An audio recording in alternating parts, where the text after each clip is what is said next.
सकाळी मांजर माझ्याकडे खायला मागायला आलं म्हणून त्याला त्याचं कॅट फूड खायला दिलं. तर हे मांजर खूप छोटं पिल्लू असताना आमच्याकडे आलं होतं, तर आम्ही त्याला आमच्याकडेच ठेवून घेतलं होतं. बरं, हे दुसरं मांजर दिसतंय ना, त्याला आम्ही अडॉप्ट नाही केलंय. त्याने स्वतःहून स्वतःला आमच्याकडे अडॉप्ट करून घेतलंय आणि आता ते इथेच राहतं. त्यानंतर आमच्याच झाडावरून काढलेलं एक फ्रेश ऑर्गॅनिक पपाया होतं.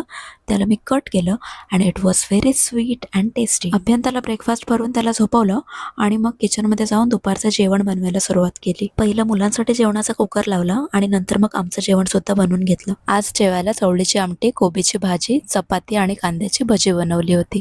माझं जेवण झाल्यावर आई पप्पा जेवायला बसले होते, म्हणून मग अभ्यंता आणि अगस्त्यला मी माझ्या रूममध्ये घेऊन आले. दोघेही सोबत असले ना की खूप मस्ती करतात. नंतर संध्याकाळी तळ्यावर एक फेरफटका मारला आणि अंगणात मांजर बसलं होतं.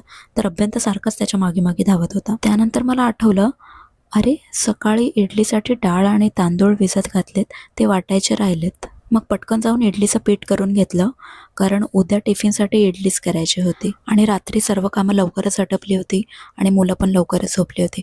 मग मी थोडा वेळ मूव्ही बघितला.